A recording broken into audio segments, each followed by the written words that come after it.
Oh, God, that hurt. Oh, I think that was supposed to be a fart. I taste it.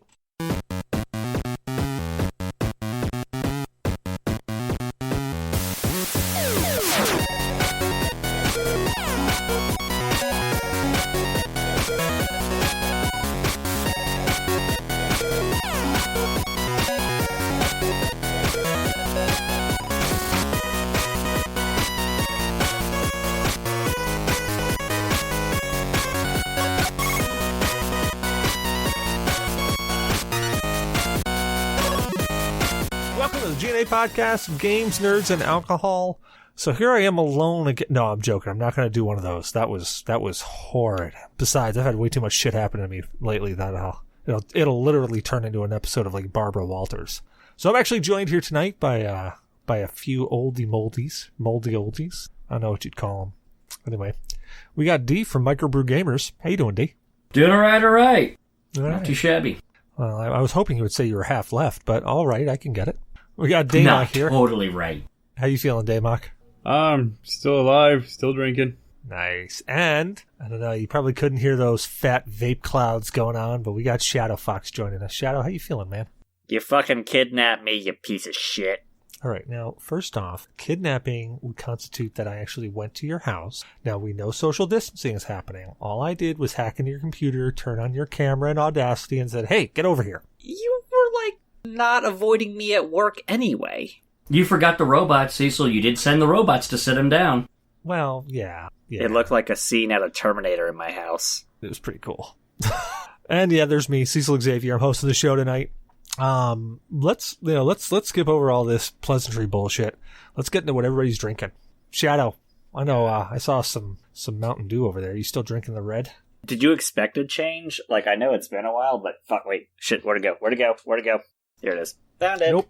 That's exactly what I expected to happen. And it's not this bag of tea that was underneath my desk. That was Meow stole it off the counter and then put it underneath my desk. I don't drink tea. It's the wife's. Right. It's a bag o' tea. We throw it into the harbor. Yeah. Y'all about to get teabagged. Well, I'm being lame too. I am actually drinking some ginger ale because I was doing some schoolwork before this, and then I'll be doing some schoolwork after this. I just pretty much do schoolwork at all times. What about you, Damok? What are you drinking today, man? Well, I flushed the weed. That was a very interesting learning experience for the girls. And I'm currently drinking Devil's Backbone 8-point out of can because they started selling it in can around near me. So I poured into a cup and I enjoy it. Nice. How is it out of a can? I still like it out of a bottle. If I'm going to drink 8-point, I prefer it out of the bottle instead of the can. Unless, I guess, I drink it directly out of the can and not pour it into a glass. Pouring it into a glass, it seems to lose its magical flavor, which I guess is carbonation, so. Must be. Well, do you pour it out of a bottle into a glass, or do you leave it in the bottle? With the bottle, I normally pour it into a glass as well, but it still seems to have something that the can is missing. I don't know. Or maybe the cans are just old because I'm the only one that buys them. What about you, D? What are you drinking? Well, I'm quasi-lame today, but I have a good excuse. Now I'm drinking Smirnoff's 100 Proof mixed with Sprite. So just doing a little bit of a mixed drink. I haven't gone out to really get any good, beer lately. Been working full time, and one of the days I came home from work, I had to get rerouted the street right down from my house because of all the fire trucks and everything else. It turns out some a-hole set a fire and burned down the liquor store, the liquor and beer store. So the place where I got most of my stuff, including a lot of the imports and all the good beers, burnt to the damn ground. So needless to say, I don't want to go too far right now for shopping, so I'm just kind of drinking up the last of the liquor at the house. So we are going to find that person, and we are going to murder them for devastating a liquor store, right? Just waiting on, when the cops figure out who it was, and then it's we're going to show up with, helmets with horns, battle axe. It's going to be whole pillaging and, whole Viking, shindig, Well, I actually, I'm going non-lame. I was sitting there going, you know what, I haven't had a beer in a while, so I'm actually going to drink a beer that I picked up in New York. It's by Bronx Brewery, and I'm trying to read the name of it. It is the Streetwise. God, that's an R? Oh, that's a T and an R. It looks like an H. Hold on, I'll show you guys. See that S? That's an STR, not an SH something. Shree or Shree. Well, it's just like, I don't know what the hell it meant. But it's I think an you've already been drinking too much. It's an Imperial Pale Ale. It's at 9.5% by volume. And I'm going to tell you something. I'm going to be honest here. I have not liked any of the cans of this Bronx Brewery that I've gotten. I think Bronx Brewery makes resin, and that's why I picked it up. But so far, every other one that I've tried from here has not been good. I have not tried one of these, so here's hoping. Nope, not good. Now, is it like a bad aftertaste, or is it like a tinny flavor from the can, or is it just... It's really sweet. So it'd be more like one of the beers that I like. Or is it sweeter than even I like? Oh, like, you know how sometimes you'll get that like floral, fruity flavor, and you know, then you get like the bitter kick? Mm-hmm. This is like, you remember that cereal Fruit Nuts or Fruity Pebbles or whatever the hell it was? Fruit Loops? No, not Fruit Loops. It was like Fruity Pebbles. Yeah, Fruity Pebbles with the Flintstones on the front. Yeah, maybe, but you know, like the cheap brand that you would get from Grand Union? Oh, yeah, like the generic brand. It tastes like that, like when the milk's been sitting in it a little too long and the milk warmed up. So I'm taking it this is like sweeter than, like, say, a Hefeweizen or a Belgian White then. Oh, this is definitely sweeter than a Belgian White. If it's too much sweeter than a Belgian White, I may not like it. I know I said I like towards the more sweeter realm of things, but that may be too sweet in a beer. I'm not 100% sure. I really like it's an Indian Pale Ale. Yeah, Indian Pale Ale isn't supposed to be sweet. It's an Imperial Indian Pale Ale at that, so I wasn't expecting it to be sweet at all. I was expecting it to be bitter. Buck the trends there. God, maybe this whole case of beer is just skunked, and that's why it sucks. But it doesn't taste skunky, that's the thing. The way you describe it, though, if you're talking about buying that, like, super generic fruity cereal that you can buy in, like, 10 pounds for $2, and it's been sitting in the milk for too long, that's skunked. That's really skunked beer. Well, not like it's bad milk, just like the milk has warmed up and it's started to get all the flavor, that cardboardy, fruity flavor. Not like skunked, like sour milk taste. It's just like, when you leave cereal in there for too long and it gets like that flavor of the cereal only in liquid form? Yeah, especially the cheap shit. Yeah, that's what this is like. Maybe if I just pound 3 or 4 of them, I won't care. Well, dude, that's like Keystone. Once you get to the first 30 of them, you're in the second rack of 30. You don't care anymore. You're having a great time. Good point. So I worry about you guys.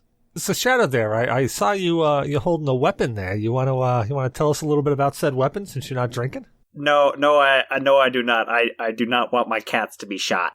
I mean, that looked. That weapon was probably as big as your torso. It's a standard, perfectly legal configuration. We're not gonna dive into details. No details. No, like what's it fire? It fires 22, right? Yeah, you could say that if you measured it on one axis. Yes. Damok, you got a weapon recently, didn't you? I say recently, in the past few months. Oh yeah. I borrowed one of Shadow's and took it out to the range and had a wonderful time. And I picked myself up a nice little Glock. So having fun with it. What about you, D? You pick up any new weaponry lately?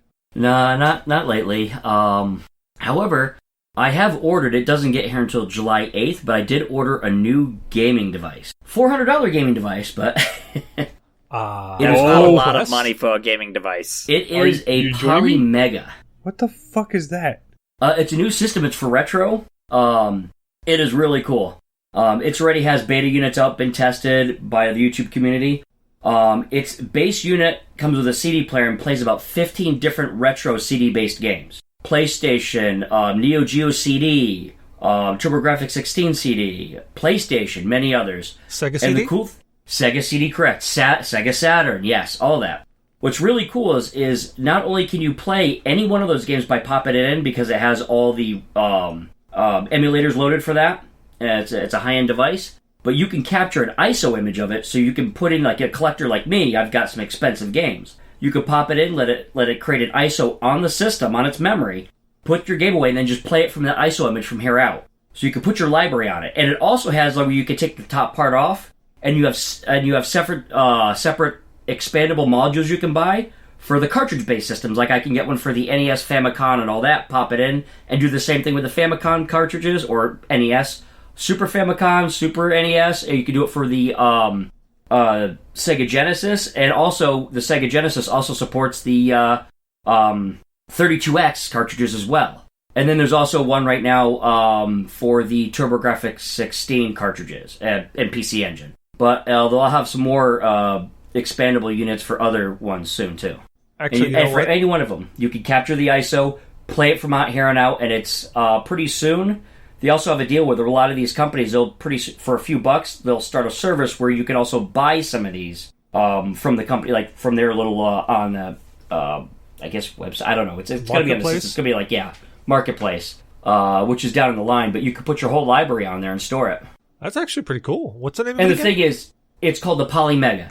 And once the unit itself, the main unit stores the memory and the emulator, the OSs. So when you switch back to the original unit and just keep the original unit with your CD based, all the cartridge based, all those ISOs are on there. You can play it just for right there. And you're going to tear it apart and find out that inside is a little retro pie. I'm not tearing it apart. That's exactly what it is, man. I've been looking it up. It looks badass, but it's super small. It's a little RetroPie. It probably does use similar stuff to a RetroPie. It's actually the unit itself isn't super small, as it has the CD-based module.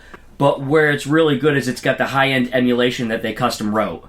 And they also got the agreements and all the legalese settled with all these companies, too, so they can do that. So it's not like one of the ones that'll get you in trouble for, ripping stuff. This is actually well supported in the community, especially for game preservation, for historical. So it's pretty awesome. Dude, that actually is pretty awesome.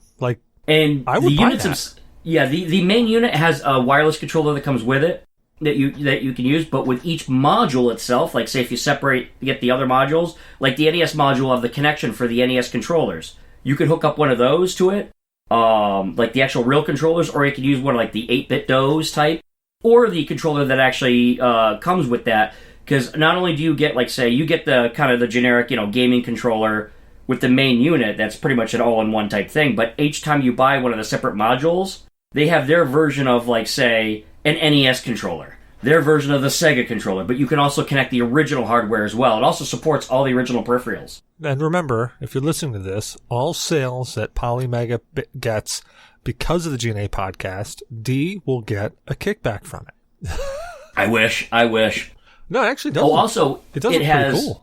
For firmware, it has like a little card slot for like SD cards for, like, say, firmware. You could also load, say if you get like a bunch of the Japanese-based games, you don't understand Japanese. It allows you, just like you can get like the patches for like people do the translations, you can load those into it as well, so you can have a Japanese game that you load the patch for the translation, one that never came out in the US or Europe, never had English, and then you can load that in.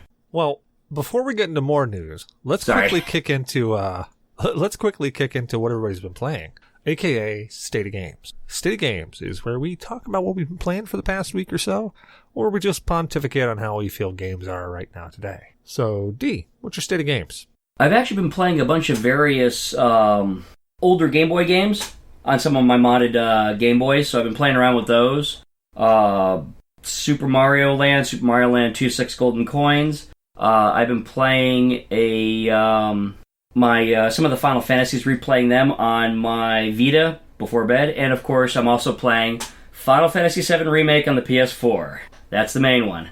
Trying to complete all the missions, so I'm just going through and still in the first city in Midgard, just trying to complete all the missions and just taking my time after work and just scouring every little detail. This remake, does it go all the way to the end of the first game, or is it like cut off in the middle somewhere? You mean the first disc, or... Because the Final Fantasy VII Remake, it's episodic. There's going to be a few of them to go through across the whole original game. Oh, okay. So this one is not the entire game. This one is just... Oh, okay. All right. It's either the first half or first third. I'm not sure. I'm not sure where they left off. But they declared that before they even finished it was going to be episodic. So you're going to get the next one and then the final. I think there's going to be, maybe 3 of them. I'm not sure. I don't remember. But I'm going to grab up every single one. So far, they've done such a phenomenal job. What's cool is, like, the battle system is similar to Final Fantasy 15's, which I really like.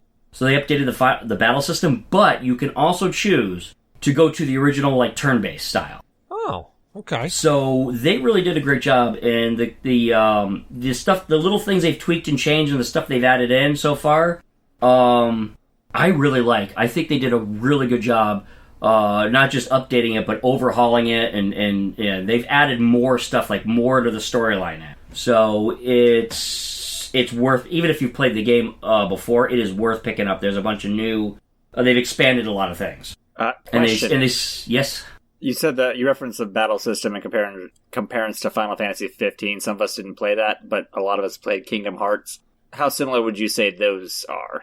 Because that's what it looks like in the videos. It is. A lot of people have actually said this is like the next Kingdom Hearts, really, because the battle system is similar. You control mainly like one of the characters, and then with the button press, you can switch to the other one. Okay. And you have this typical, you have the attack, you can dodge, you can then bring up the menu, use your magic and everything else. Now, you can't spam. Like, just like you have like a wait period for, like, say, on the turn-based, you could dodge and attack and all that stuff to your heart's content. But as far as using items and spells and some of the bigger things, there is a wait, so it's not like you can spam or anything, which is cool. So the basic hack and slash part / dodging, moving is similar to Kingdom Hearts, but you can't just spam everything else. Okay. Exactly. So I was kind of on the fence of getting it, because I think it's well balanced. I tried to play Final Fantasy VII as an adult, but because I don't have the nostalgia factor, it was really hard to get through with the graphics.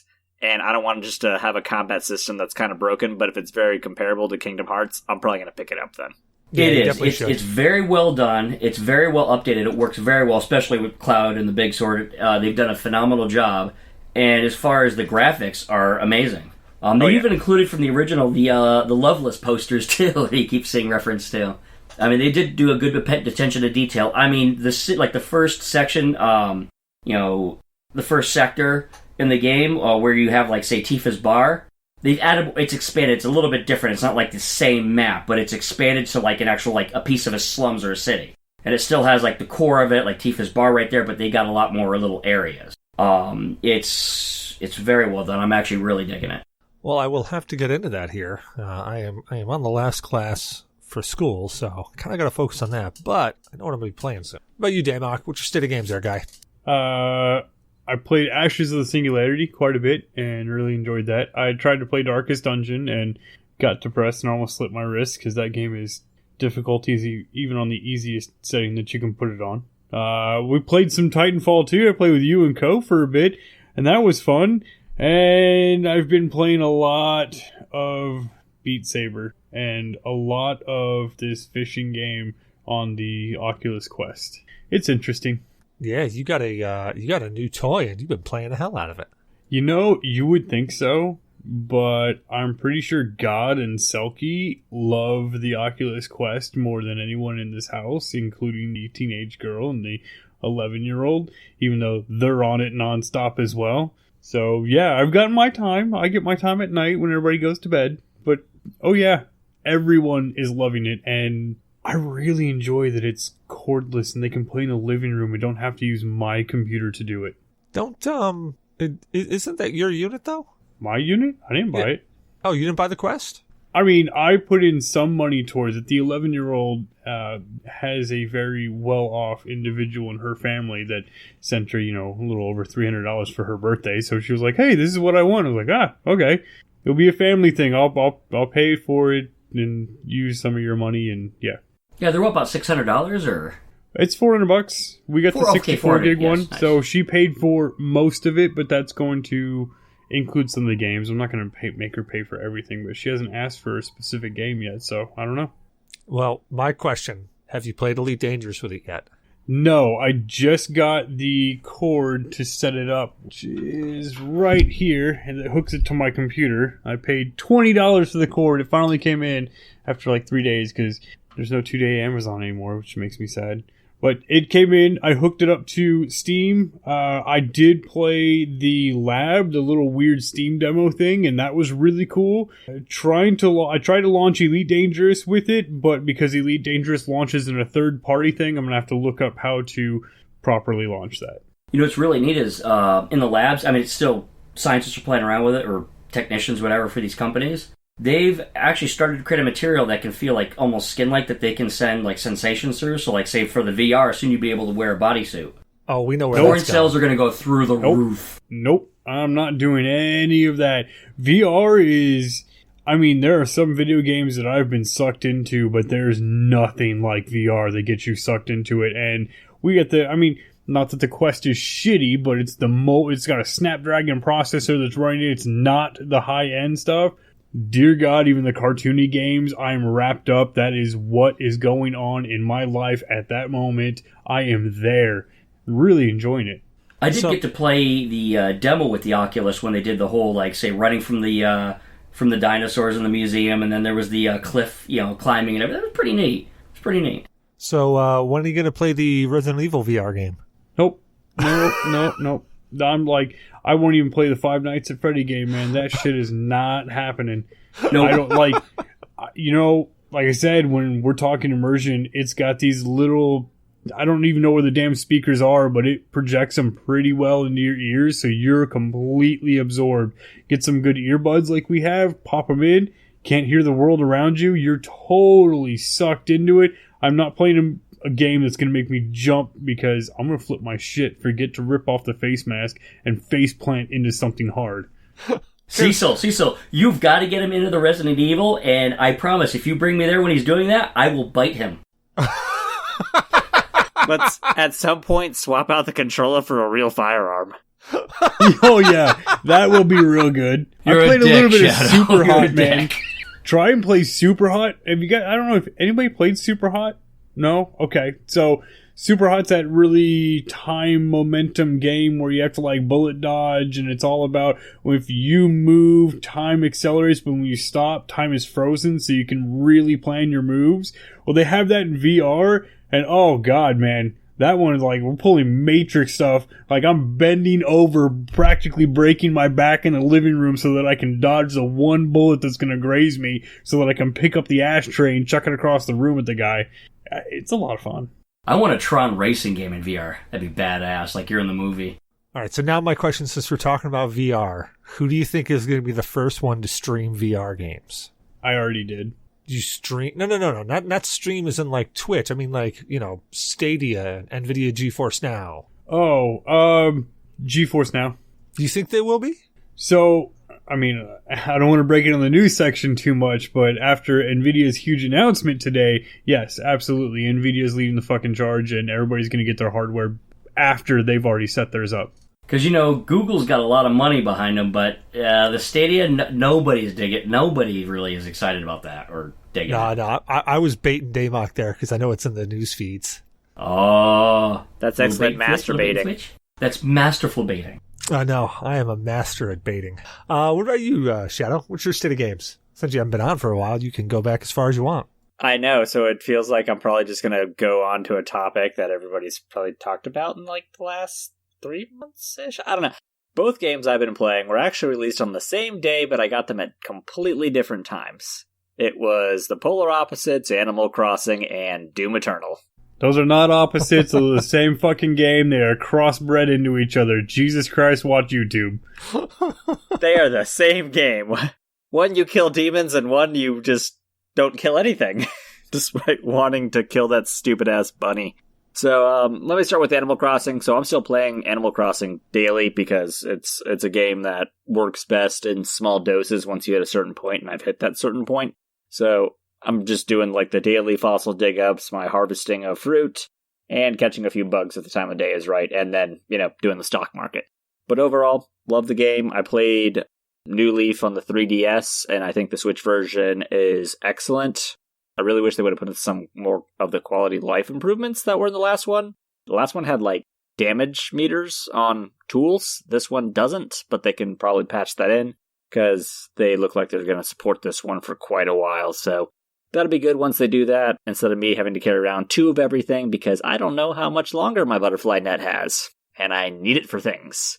And Doom, again, being the polar opposite, I 100%ed the game playing it on the easiest setting, and it still felt like it was harder than the previous game's higher difficulty settings. But I agree with that. I played the shit out of the easiest, and it fucked me up.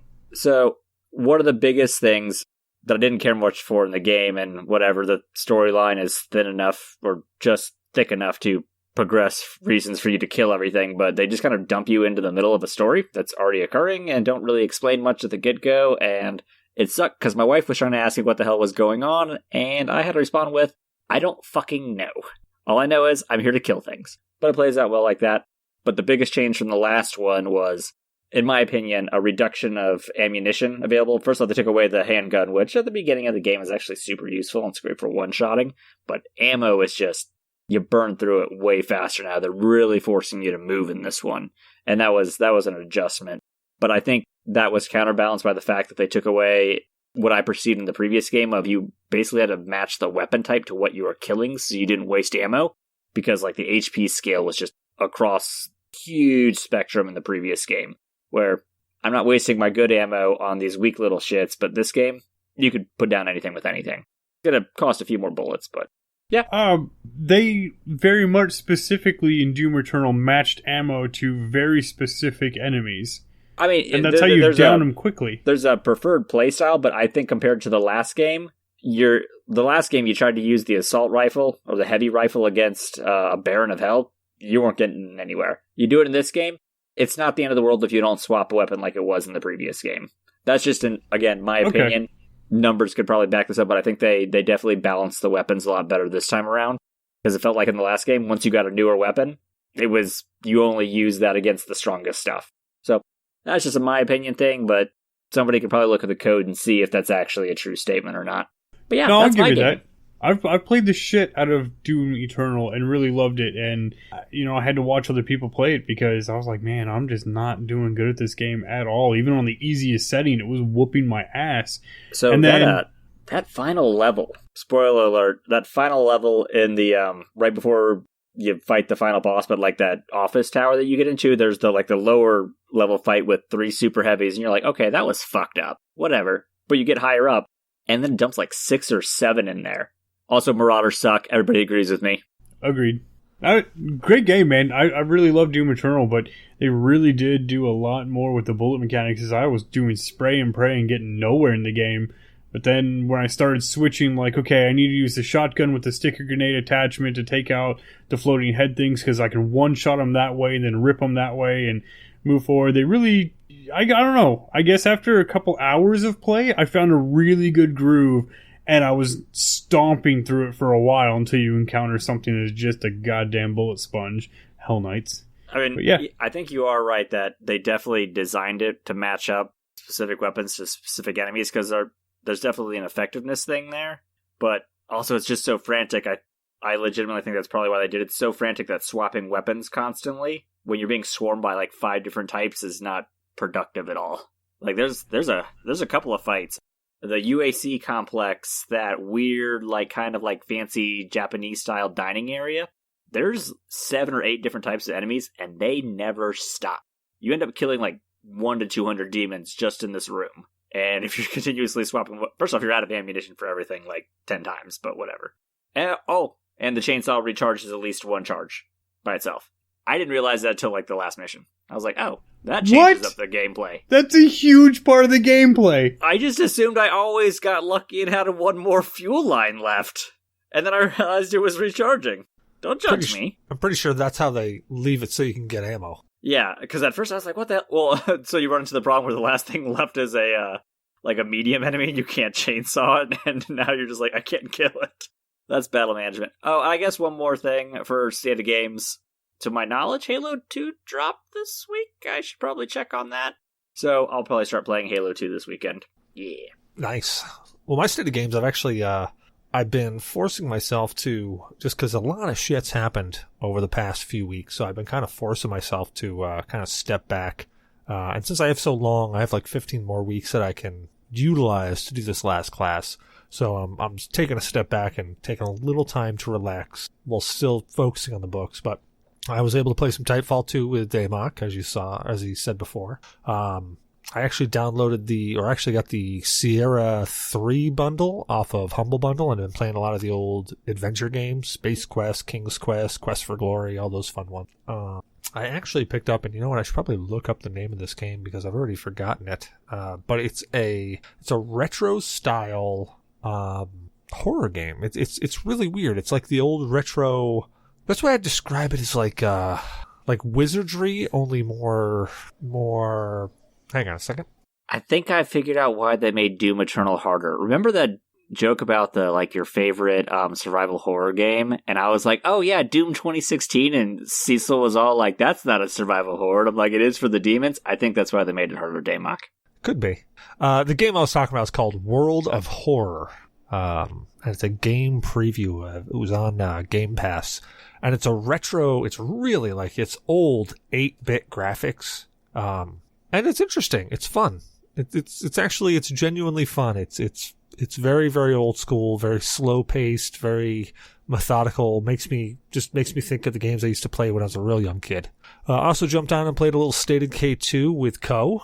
Of course, I played once, and then he played for the next 30 hours straight and goes, that game's boring. I'm like, well, yeah, after that it would be. I played probably about an hour of MechWarrior 5 Mercenaries. And I really enjoy the MechWarrior games. I just forgot how much. So MechWarrior 5, it's not winning any awards, and if it did, then those people are stupid. The animations in it are straight out of 1994. The AI is probably still left over from 94. But it's genuinely fun. It's you're inside of a giant mech and you're going around just wrecking stuff, and it's a bit more balanced now. Like in MechWarrior 2, I would be able to go around and I would be able to really just like they would send mech after me and I would just mow them down.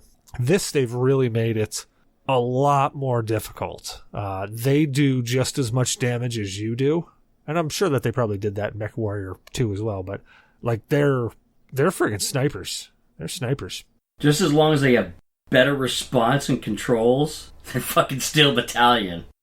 Oh yeah, the controls are responsive. Honestly, I've been doing it with mouse and keyboard. I'm probably going to try controller here at some point in time, but I don't know. It feels pretty good on a mouse and keyboard.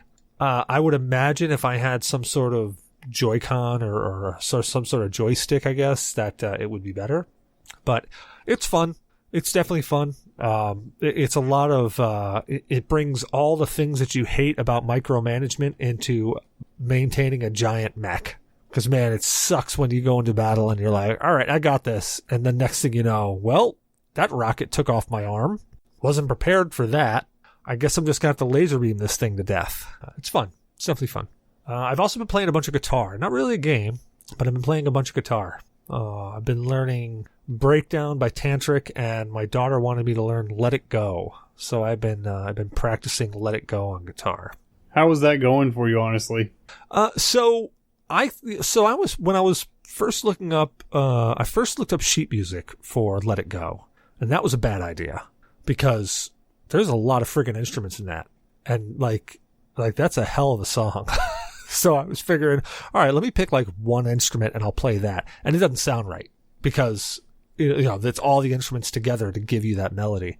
So then I found somebody who did a tab for it, but it's all finger picking, and it's not even like I'm looking at it and I'm trying to play it, and like a majority of it is it's all chicken picking, really. Like that's literally what it is. And I'm sitting there going, man, that's the one thing I'm not great at. So I think I finally, just today, I've been practicing for about 2 days. I finally got the intro, that very, very early part. I finally got the intro clean, and I can play it clean. And I can play it about 80% speed. So I'm feeling, it's not as bad as I thought. It's really weird because like the chords on it, it's using D, it's using, EM, it's using A, and it's one other chord and I forget which one it is, but it's not like, it's not really complex on the chords that are being used, but I don't know. It's really funky. It's weird. Probably other people are like, man, I learned how to play that in a night. Well, yeah, dude,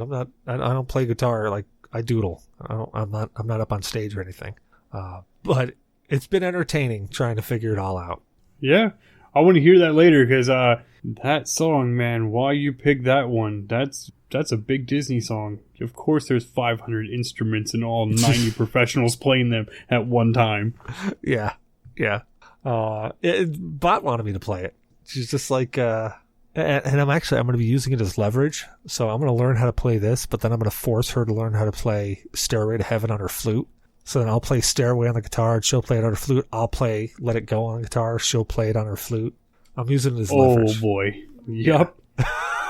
It's not going to work, but I'm going to try. Is it sad I couldn't even figure out the damn recorder?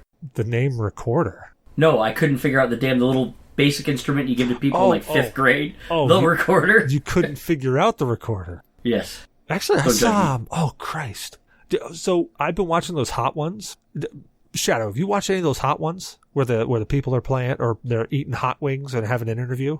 I watched part of one, but that's not how I spend my free time.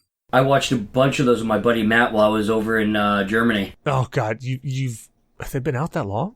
Well, they've been out for a while. They've been doing them for quite a while. They're just you might have been watching the newest season. I think they've only been doing them for about 8 years. I'm referencing the Germany I was at like a few months ago. Oh, sorry. I'm sorry. I was thinking back in like fucking... sorry. This is back in like December, January, man. I was thinking when you say Germany, I forgot that you went over there again. So I was putting you all the way back. Way back. No, what just reminded me of the recorder is I think it was Tenacious D was on, and they gave him a recorder. And the dude friggin' jammed out on a friggin' recorder. I remember that one. He's playing it. I'm going, you can't do that with a recorder. And then he keeps going. I'm going, can you? With his mouth on fire, don't forget. With his mouth on fire. Yeah. After shoving those hot wings in his face. God, those are friggin' funny. And I saw some of the great ones. Paul Rudd was pretty great. Terry Crews was funny as hell. Coolio, I'm pretty sure he died afterwards. I'm pretty sure the last of his hair fell out afterwards. Oh my God. Like, he took that last one, the last dab that they do. He took and poured like a quarter of the bottle on this wing and then proceeded to eat the entire wing. Like, he didn't cheap out. He went all to it. And he's like, yum, yum, yum, yum, yum. And next thing you know, he's standing up. He's like, it's hot. Like, you think? Yeah, those are good ones. On his next rap track, I'm spitting fire, literally. On to some quick news here. We'll just kind of go backwards here until I hit one that we've already done. GTA 5 is free on Epic Store. Everybody's rushing out to get that, right? And I'm still not getting it. Who doesn't have GTA 5 at this point in time? Oh, I don't have it on PC. And I was like, oh, it's free. Oh, it's Epic. Nope. Well, see, what you can do is what I did. And I logged into the Epic Store via the website and just claimed it. So later on, when something weird happens and all the voodoo happens and Epic Store goes away, and then they like merge, like how, what the hell was it? What was that one? Oh, Ultraviolet. They like dumped all their stuff and they said, oh, hey, we're going to dump all our stuff over to Voodoo. Yeah, when Epic does that, then I'll just have the game. Granted, GTA like 45 will be out then, but hey, still have it. No, but GTA 5, seriously, does anybody not actually have that game? I don't have a way to play it right now. I had it for PS3. That's it. All right, so go claim it on Epic. Make a burner PC. No, it's fun. I downloaded it. I got it for Steam a while ago, and it's fun. It's fun on PC. I think the first-person view that they added, definitely quality of life improvement. Oh, agreed. I think GTA 5 is a fantastic game overall. I first played it on the 360 when it came out, and it was a lot of fun over at a buddy's house. And then we had it at the apartment we lived in, and it was great. Bought it on PC, but dear God, that was years ago. People are still playing GTA 5? I was a little surprised. Well, is there a new GTA out? I thought GTA 5 was the most recent. That's it. There's only GTA 5, but I guess they've really been keeping up with their multiplayer experience. That's been the problem. Rockstar has been dumping all the money into GTA Online. It's been like 6 years since the last GTA game. September 17th, 2013. Yeah, it's been a while. And the only reason it's been a while is because Online has been a cash cow for them. And it's still active. But I tried it once a long time ago. I'm like, this sucks. I haven't tried GTA Online. I want to try it. But then I heard of all the people who would hack, get a ton of money, and then throw money at you to get your account banned. I know that they probably, or hopefully they patched that out, but... No, they haven't. It's still there. So my understanding at this point, though, is because it's so late game, starting out right now, it's trying to start out on a new social media or on an established social media platform with no following, you're just going to get blown up every time you enter the game. Oh no, man. If you're starting out, you just have to spend like $150 extra so that you can buy all the money that you need in the game to get the permanent body armor bonuses and the weapon bonuses and the car bonuses. Yeah, it's kind of bad. At this point, it wasn't when it came out, but this far into it, it is very much pay to win. Yeah, I can see that. But you can be pissed at the model itself, but you can't be mad that it works. No, and I'm not. Like I said, when it came out, it was not a pay-to-win model at all. You could still earn enough money that you didn't have to spend real-life cash into it. But now it's like a game like an MMO that's pure PvP, Black Desert, EVE Online, where you have people that have been playing it since 2013, and they've been playing the online mode since it came out. They've racked up empires, and yeah, you're not going to go against them. You just kind of get wrecked unless you're willing to fork over a shit ton of cash to get the in-game money to buy the status and go from there. I think there should be a new model, pay to grief. That's actually already kind of in place. Damn. All right, what do we got next? I probably should have actually had these queued up somewhere where I could have easily got to it, right? Valve planning a Steam loyalty discount and reward. I missed that article. Where's that posted at? Under Gamer News. Let me just add a new card to my keychain. Put it right next to the Food Line MVP. I know, right? I mean, it's a speculation article at best. Oh no, maybe not. Well, no, maybe so. I think there was a line in the division that covered your statement perfectly, but I don't have it teed up, so we're just going to have to use it somewhere else. I'm actually surprised that Steam doesn't have some sort of loyalty program already. No, I would be surprised if they implemented one. It's interesting. This is a really, really short article. It's 3-4 paragraphs tops, and yeah, that's why I said it's mostly doesn't speculation, give anything, right? And I can see Steam not doing a loyalty program. They already give great discounts. They already have year-round sales. They already have the 2 major sales and 2 minor sales every year. Well, you know what the point of a loyalty program is, right? Like, you know why Kroger's has one, why GameStop has one. They make extra money via, well, one, it's more guaranteed sales, or at least a higher probability of guaranteed sales, but they sell your data and make money from all the data they sell. Your data. They have more accurate metrics than just random people walking in. They have who bought what. But and they can actually Steam track the metrics. Already has that. No, I'm saying that's why Steam. That's why I'd be surprised if Steam went that way. But I'm also surprised that Steam hasn't done some sort of loyalty point system that's like Google even does it. Are we sure they're tracking our information? Because every time I go to a M-rated game and I want to watch the trailer, I still got to put in my birthday. You know, that's one of those weird things that they don't seem to get my birthday right at all, or the fact that I checked the box that says never ask me for my birthday again. I'm over 18. Yeah, I don't know. Maybe Steam doesn't sell our information because it can't track it because there's too many fucking users. No, I guarantee you they are tracking that data. Oh yeah, there's no doubt in my mind they're actually tracking it. I mean, holy now, crap. if they're selling it, that would be interesting. That I feel would be unethical. Like I could see them housing that data and using it for their own purposes. You know, like what genre games are selling best, what games are selling the best, how, you know, because I think there was a whole metric thing that developers used to have access to that would show them all sorts of metrics of people and who was buying what, and it really helped with targeting advertisement and stuff like that. And then they took it away. I forget what the hell it was called. No, it's still there, and it's not just developers. You can look at it. If you go into the Steam metrics, you can pull up their API stuff, and you really have to sort through a ton of shit. That's why they have like 500 websites dedicated to it.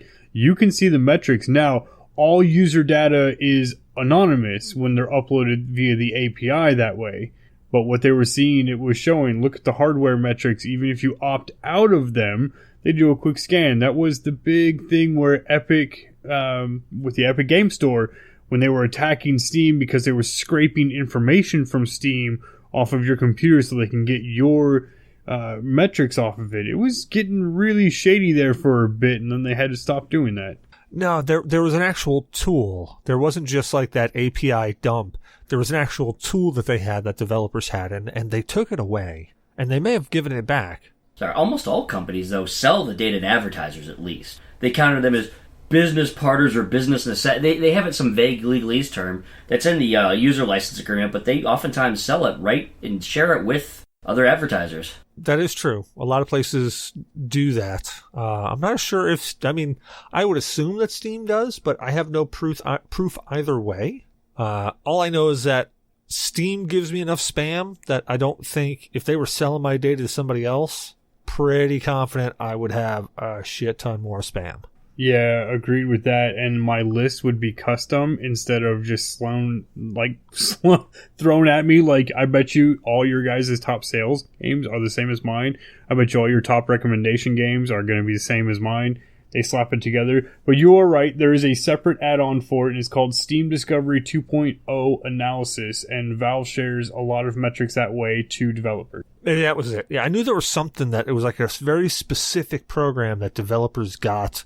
And I remember, and it was a while ago, they took it away and developers freaked out. They're like, we rely on that tool. And Steam is like, well, it was against something and we had to get rid of it. And they're like, well, we need it back. I think it was part of the whole privacy laws that were changed and passed in Europe that really had a part to do play in that. Maybe. It was years ago, man. It was way Oh, back. years? Never mind. I thought this was more recent. No. It was years ago that this was out and they took it away. 2017 is when they're talking about it. Well, at least the 2.0. Maybe the 2.0 was, it came back in 2017 because there was a 1.0 version of it. Yeah, I want to say that it was back before I started at Deca that I was reading about it. So that would have been before 2017. I also could be talking out of my ass and remembering something completely different and merging it into Steam for some reason. But moving on, this is actually just a cute article. Resident Evil 1 was remade, or is being remade by a person in the Resident Evil 4 engine. Anybody try? Not tracking it, but why? Resident Evil was already remade and it was pretty fucking fantastic from what I have played, and I've watched a playthrough and it was amazing. I really enjoy the remake of Resident Evil, but it still suffered from that same controller issue that I had in the original game. It still had that little bit of clunkiness with it that I think they really solved the issue of that clunkiness with Resident Evil 4 and the iterations that came later. So I don't know if you watch the video on it, it actually looks good. Like, it looks really good. If they released that as a game, I honestly think I would throw down money to buy that, especially if it was an HD, and I say that tongue-in-cheekish, especially if it was an HD, update to it as well. Because the GameCube version, the version that came out, looked really good, but, I think they released it for PlayStation 4 and PC, and it still looks good, but I don't think it really got the true HD love that, like the textures, just there were some of them that were just really still pretty shitty. And this is coming from somebody who loves Resident Evil, so don't take this as, oh god, he's just bashing Resident Evil because he can. No, man, I love Resident Evil. Resident Evil is like, I played that first game, the original one, way back when, so friggin' much. And I've played every iteration that's come out for Resident Evil pretty much ever since. Even the on-rail shooters. I've even played those. I suppose you just expected the remakes to be, or the upgraded version to be just a little bit more polished on stuff like the controls and some of the graphics, especially with the later systems. Well, it was. Like, don't get me wrong. The remake of Resident Evil 1 and then the inevitable Resident Evil 0 that came out after it, they looked good. And they still look good, but compared to like the HD remakes, like compared to the new Resident Evil 2, the remake of Resident Evil 1 looks bad. Like they really nailed it with this new Resident Evil 2 remake. Like they really nailed it. Maybe they should do like a series of them, like the 1 through 4 or something, with that whole love they gave the Resident Evil 2 remake. Well, they're doing Resident Evil 3. Like a collection. If they just did a whole collection of that, it'd be pretty badass. Again, like Capcom will get my money. They're just okay. So Resident Evil 4 was a bit more action than survival horror, but still had that survival horror in there. It still felt a bit tense at places. 5, 6, and 7 really just went down that action realm. Still fun games, don't get me wrong, but they really went down more that action realm than they did the survival horror part. Like, I don't think I ever ran out of ammo in 5, 6, or 7. Like, I always had ammo. I always had something with ammo in it. In the original Resident Evil, there were times where I'm going, I got a knife, and there's 5 zombies between me and that shotgun, or me and that grenade launcher, or me and that something, and I need it, because I'm going to have to fight something here soon. That, it kind of loses some of that horror ambiance and atmosphere when you go with more of an action rather than, because I remember the originals, there was a lot of tense moments because you really didn't know what was coming up and you had very limited resources, so it was like, can I get around this? Also, the original games had something that they've broken out of, and I know why, the controls really made it tough, but they got out of that fixed camera angle. Now, those fixed camera angles are a pain in the ass, but they really do set the stage for making some scary shit happen. Cinematically great, but control scheme-wise and gameplay, it kind of sucks. Yeah, I agree with you on that one. Exactly. So I can see why they got away from it. Yeah, and Resident Evil 2, they still have kind of like that, like there are certain parts where it can get a little little staticky where the camera is not quite cooperating with you. But still, I think for the most part, it's really nailed it. Now, I know we're completely going into a realm here where Shadow just does not venture. I'm sorry, were you guys still talking? What's the last horror game you actually played, Shadow? I mean, define horror, because apparently I was way off last time. Well, horror. Something that's, Let's trick them. Let's strap them down and force them to play the Resident Evil VR game. Oh, no. I'ma shoot you. Yeah. Yeah, we won't have to worry about putting a real weapon in his hand. He'll just automatically have one. Yeah. No, I'll have one on me. No, horror. Something that's got, Wouldn't Doom be considered a horror, or is that no? Because that's pretty much... That's FPS in action. So I don't play horror games. It's like a first-person shooter gore fest. I mean, I don't think I find Doom scary. Maybe Doom 3 had some scary moments. All right, hang on. Let me pull up my Steam library. Let's see what qualifies as horror in here. Hold on. Cecil just said Doom 3 was scary? No, I said Doom 3 could be considered horror because it had some tense moments. It had some scary moments. It had one tense moment. The rest of it was pull lever, unlock 30 secret doors. You know the demons are coming. The first one was that fucking bathroom. And that scene was intense because you did not know what was coming for you until that. Everything else, you fucking knew it because you could hear all the doors open. Yeah, but in Shadow's a horror bitch. In Doom 3, though, like, the lighting in it was significantly reduced compared to the latest Dooms. Yeah, Doom 3 was probably the worst Doom to come out. Oh, agreed. I didn't like Doom 3, but I'm just saying, like, it was more on the side of horror than the later Dooms, or even the earlier Dooms. Everything was just too well lit. All right, what do you got, Shadow? What's the last horror game? No, I think we covered it. I don't have any horror games. I just don't play them. You don't have a single horror game? No. He's got fucking Sesame Street at best. Damn right. God, we gotta introduce you to, like, Legacy Realm of Terror, some old school shit. And I see the look on your face, and that look just says nope to me. What Shadow just totally terrified of? We should, like, have, like, a whole, like, horror game and movie, like, extravaganza for him. Just what his deepest, darkest fears. No, I'm dead Leprechauns. Serious. I want to see, like, I want to see one of you guys, like Damok, Shadow, or maybe Co, playing that Resident Evil VR game because I'd love to see. No. I'd love to see how the reaction goes. I just think it would be super entertaining. Are diapers supplied for them? Brown pants, definitely.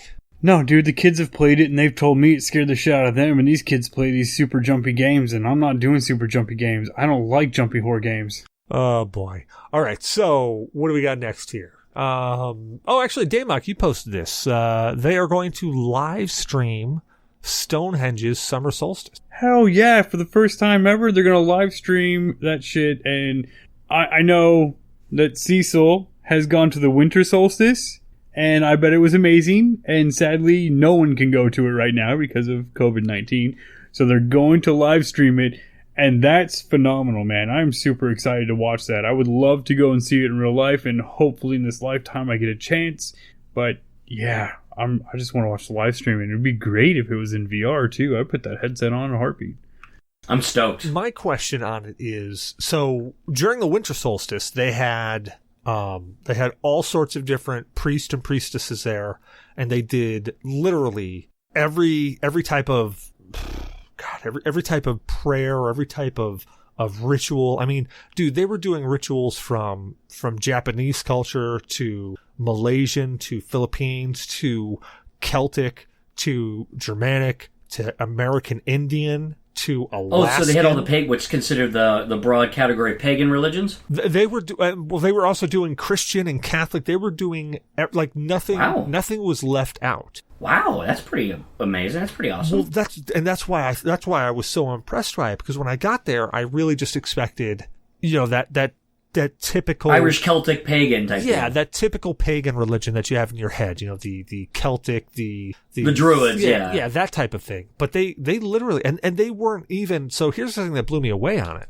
They weren't just doing like, oh, we're going to do a ritual from Japanese culture. They were saying it. They were doing the whole ritual in Japanese. Like, these priests and priestesses were that learned that they actually were doing, like, they were doing American Indian rituals speaking in Apache. It was, or yeah, I think it was maybe Algonquin or something. Might have been Algonquin. Oh man, we have so many different Native American languages. Yeah, I know, but it was just really it was wild to see, and I'm curious. I'm going to watch it, and I'm curious to see if they're going to do the same thing. If they're going to have the priest and priestesses there and doing all those rituals. But yeah, Damok, and I'm dead serious on this. If you want to go over, let's name a year. Let's do it, because I'll go over again. You could literally walk up. It's 2 times a year where you can actually walk up and touch the stones: the winter solstice and the summer solstice. That's it. I want to so bad. I think it would just be one of those amazing life experiences just to say you did it, and then to sit and watch the ceremonies and the rituals that people perform, especially if they do it as you're saying, and like it's, all the different types. That's a once in a lifetime opportunity that you could really share and enjoy and talk to people about. I'm super excited to do something like that. Let's see if COVID-19 mops up this year, because I'm pretty sure this year is fucked. Maybe next year? Yeah, I'd be down. I'd be down to do that. Just a heads up and warning, though. There are a lot of people there, and they are shoulder to shoulder. The positive part is that depending on where you stand, you can get one hell of a contact buzz and you won't care. That's kind of what I'm counting on. So, I'll have a little flask for myself, and whatever the other buzz I get, we'll just ride it out, man. Yeah, it's definitely I definitely put it on the special category. Like, it's definitely something to do, and it's something that I'd love to converse with other people who have been there and done it, because I think everybody experiences something completely different. Like me, I'm one of those weird people. I don't like to wear shoes. I like to feel the ground underneath my feet. So when I was over there, even though it was winter, mind you, and it was like 40 something degrees out, I was sitting there barefoot the entire time. And it was funny because people would look over at me and be like, motherfucker's not wearing shoes. And then they'd look over and they'd see somebody else that's just wearing like, a loincloth, and he's painted up, and they're on, well, at least he's got pants on, I guess. So we're good there. I'm not surprised. I mean, how many times growing up you're walking around in the snow and below zero weather? Well, yeah, that's the thing. I never cared to wear shoes. Like, they never bothered me. I always thought it was funny up in B-Spa when I'd go out, the mailbox was, maybe 30, 40 feet off from the main entrance. So I'd walk out, and, I'd be in boxers and a wife beater, and I'd walk out, unlock, open the mailbox, grab my mail. I'd start flipping through it, and I'd, close the mailbox and start to walk away, but I'd still be sitting there flipping through it the entire time. Well, in that time that I was out there, there'd be 3 people who ran out, grabbed their mail, slammed the thing closed, ran back inside. And then the woman's name was Tammy. I remember she came out, I'm standing there, and I'm literally, and I kid you not, I'm in about knee-deep snow. And I'm sitting there in boxers, a wife beater, and that's it. And I'm sitting there flipping through my mail, and I'm opening a piece of mail, and I'm reading it. And she walks out, and she goes, "What the hell? What's wrong with you?" And I look up, and I said, "What?" It's like, don't you check your mail? Yeah, I check my mail, but I have clothes on. Like, I'm fully clothed. I can go out into public like this. And she's just like, shaking her head, and I'm literally traipsing through snow to get back in and stomping off at the entrance. Meanwhile, it's like a meme. People in parkas are looking at Cecil like, what the fuck? Accurate. All right, I think that covers nerd news. Got anything under what the fuck? No, we don't. We don't have anything, but there is one thing that I wanted to actually tap your brains on. And it's actually something that we were just talking about earlier. NVIDIA and their new shift over to, like, they are focusing hardcore on cloud. Shadow, did you... And not just cloud, but the graphical side of it. Yeah. Yeah, bye-bye. So their Ampere, or am I saying that right? Ampere? Thought it was Ampere. Ampere, okay, Ampere. So that whole technology that they're working on wasn't for home-based users. It was actually for cloud-based stuff. No, not entirely true. It is for home-based users, but the first cards coming out, first generation, that are hitting stacks is cloud-based, and it's data center cloud-based, but they've got a lot of very interesting things. I didn't know that NVIDIA made switches and network cards. Did you guys? Yes, I did. I actually did not realize the switches. I mean, video, other cards and other devices, yes, but I didn't realize until reading that yes, they do switches. Well, I knew that they did network cards because they have their whole north and south bridge technology, and oftentimes the integration for NIC cards are in the south. I think it's in the south bridge. Yeah, that part. I saw but that. I mean, I wasn't thinking that they did full-on switches, though. Well, I knew that they did network interfaces and stuff like that, and it wasn't a jump to figure out that they did switches. Yeah, they do too. So they have their own switches, apparently, which I didn't know that they had their own switches, and then they make cards that can go in switches as well as cards that can go into data center, racks for their NIC, and they're fully programmable, complete AI cards, and now their new ones are the first to be fully programmable on 200 gigabits a second. Holy shit. 200 I may have pooped a little bit. 200 gigabits, security focused. 200 gigabits a second. With the security overhead. With a full artificial intelligence implementation on their security. Oh, wow. All right. So fucking disgusting, dude. What I just heard was NVIDIA has built Skynet. Yes. That they are literally building Skynet. At least the graphics will be pretty while we die. Yeah, great. Hey, look how pretty that nuke looks as it drops. Hey, it's death in high def. Man, those trees look so pixelated. Oh, God. Shadow, you're quiet over there. You're making me scared. Yeah.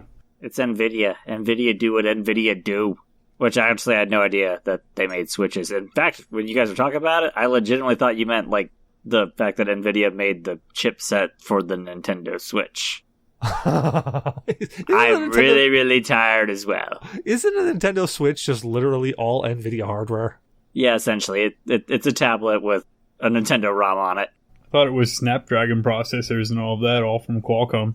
I don't know. I honestly don't know. Combination. I think it's the Tegra X1 chip in there. Oh, it could very well be. I don't actually know. I've been noticing that a lot of things lately have really come from the Snapdragon processors that I had no idea. And they're a lot more powerful than I would have ever given them credit for. I honestly, when you say the word Snapdragon, I still in my mind go, oh yeah, that little chimsy thing. But you're right. Those things are pretty powerful. Those things are everywhere. You think, yeah, your cell phone, blah, blah, blah. Did you ever look at the resolution on your cell phone and what it's powering? And you're like, oh, fuck, man. The Oculus Quest is a simple Snapdragon, but they've gone it. The NVIDIA Shield might be their Tegra, but it's based off the Snapdragon to begin with. They're really weird that they're doing these little micro processors that are really effective. Yeah, you can't knock it. It works. It's one of those things. If it's stupid and it works, it's not stupid. No, but I think the real big news to come out of it, if we're looking at NVIDIA's release, and I don't know if you guys watched all the parts of it. I spent a good couple hours today watching all. And there was way too much information. I'm going to get shit wrong, and I know that. I really need to sit down and tear it apart individually. The biggest thing was that they are doing the most chipped version of the 7 nanometer process, which means the rumors of them going 7 nanometers for Ampere and partnering with Samsung to use the EUV process to reduce the price and cool the graphics cards further is proven true. What they are showing with their cloud GPUs and what they are doing with their CUDA processing and all of that means that as of right now, the rumors that have surfaced on like Tweakton and a few other places could legitimately be 100% across the board, especially with what they're teasing with their data centers.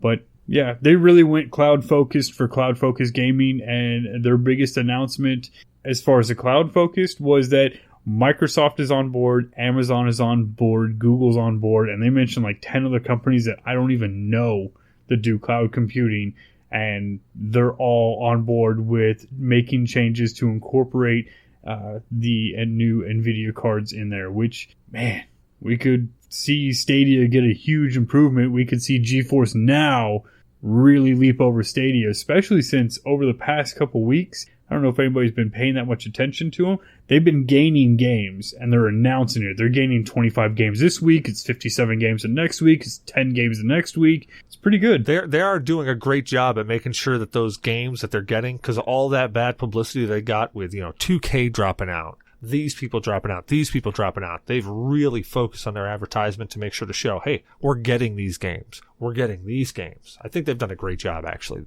in that aspect. Now imagine that sitting on the hardware that they already have and no one else has right now. Yeah. It's going to be like AWS, where people are just they're going to go, well, it works. So why should we develop our own shit when we can use that and it works?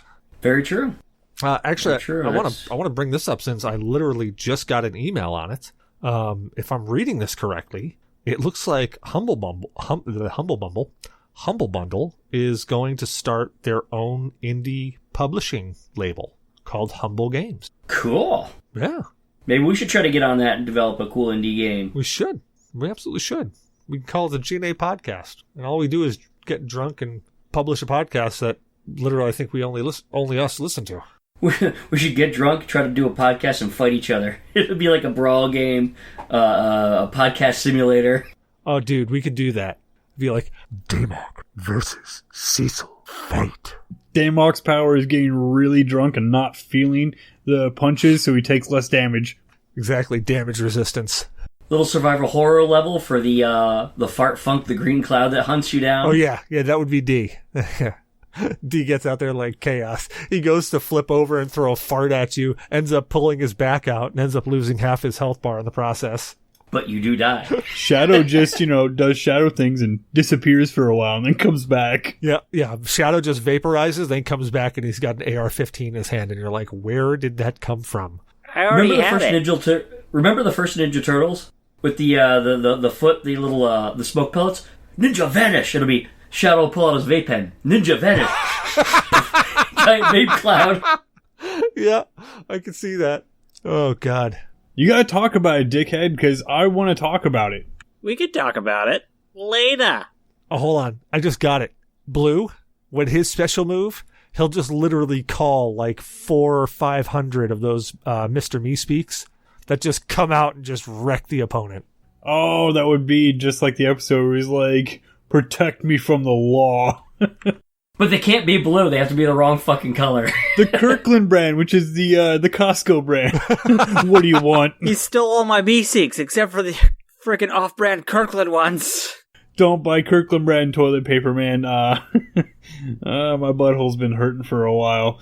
I gotta give it to Costco. Dude, did you know that Kirkland makes everything? And when I say everything, we go from toilet paper to alcohol, everything. Do they make MREs?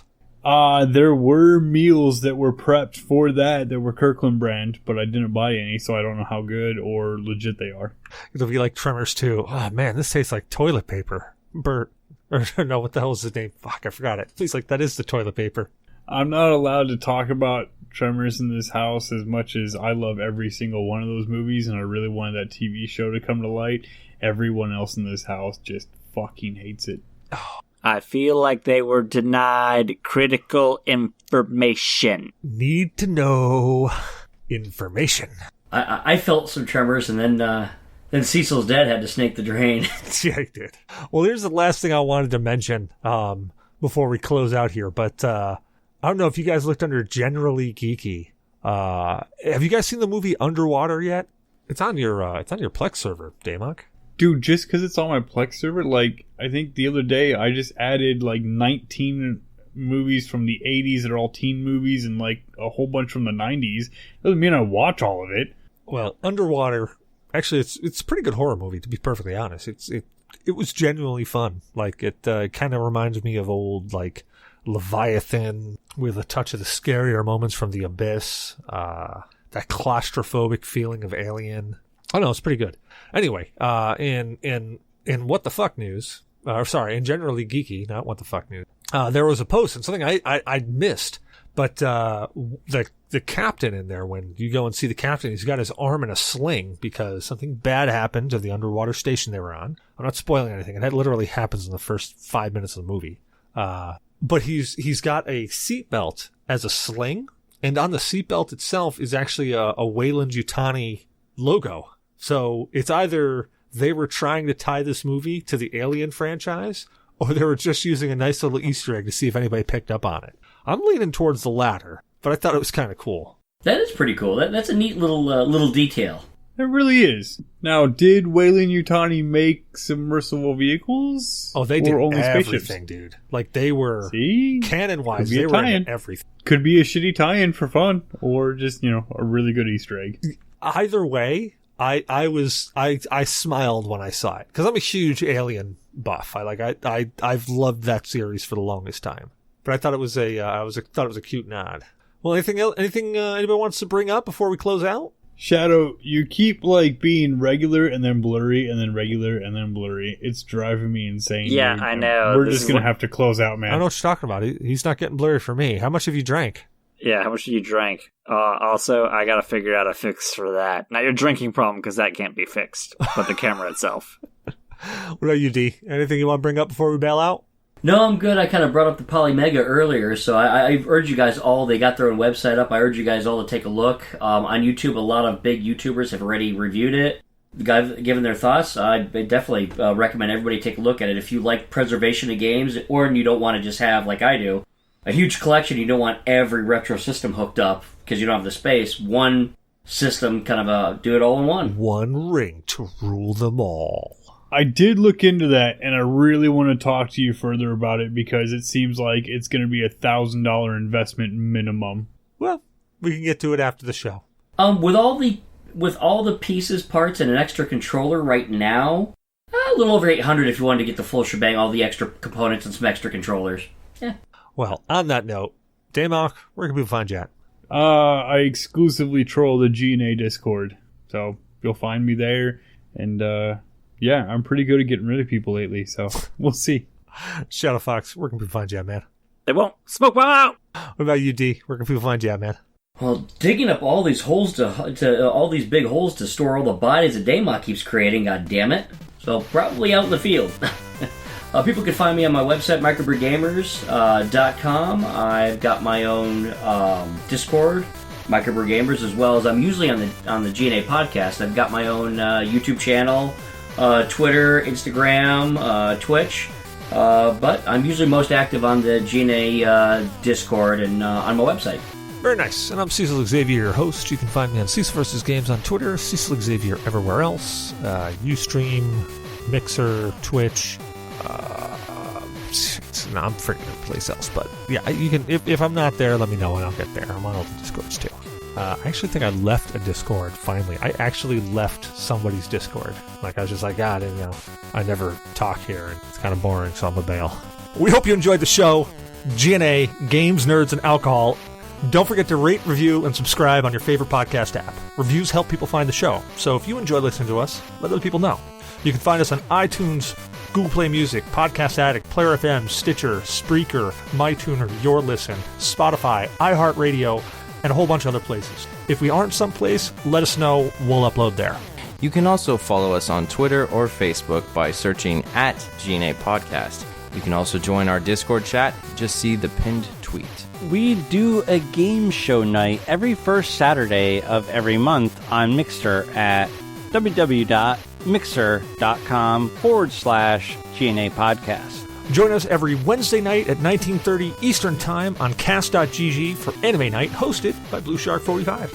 And join us every second Saturday of the month for Horror Movie Night, hosted by Zyberblood. We want to thank Morgan BS Photography for our artwork and logo. Check him out at morganbs.com.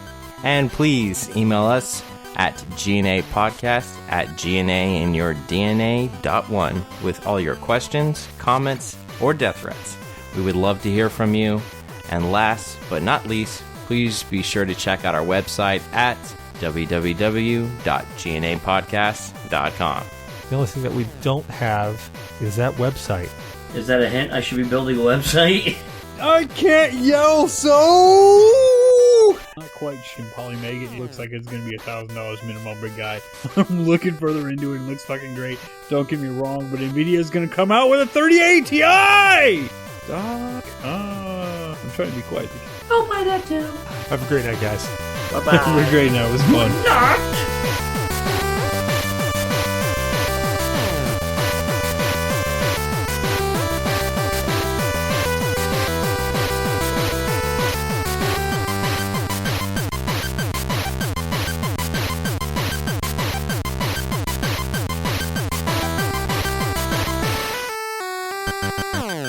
Yeah, well, before I shaved this the first time, every time I wore the mask, it looked like a commercial for a 70s fucking bikini ad.